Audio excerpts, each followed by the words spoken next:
তো দেখো এই কলকাটা করেছে হচ্ছে আমাদের এই আর্টিস্ট অনিমেষ দা। দাদার কাজ খুব ভালো। আচ্ছা। তুমি বলো কেমন লেগেছে তোমার এটা করতে?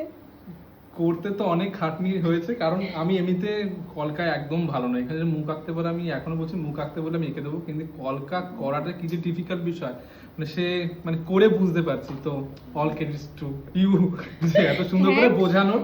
কিন্তু যে তুমি খুব সুন্দর করেছো এই দিক, মানে ও একটা দিক করতে পারেনি কারণ সময় আর নেই, ওই জন্য আমাদের ক্লাস শেষের পথে, ওই জন্য একদিকই করেছে। তবে এই দিকটা তোমাদের আমি দেখাই, কি সুন্দর দেখো স্ট্রোকগুলো, সূক্ষ্ম সূক্ষ্ম স্ট্রোক, পাতাগুলো কি সুন্দর করেছে, খুবই সুন্দর হয়েছে।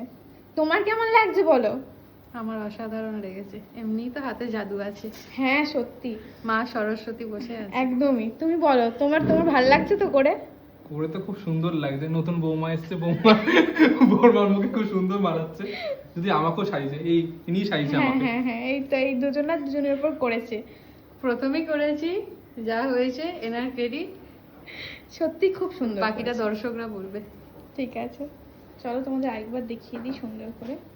গাল কলকাটা এতটাই সুন্দর করেছে কি বলবো, কপালটা দেখো খুব সুন্দর হয়েছে।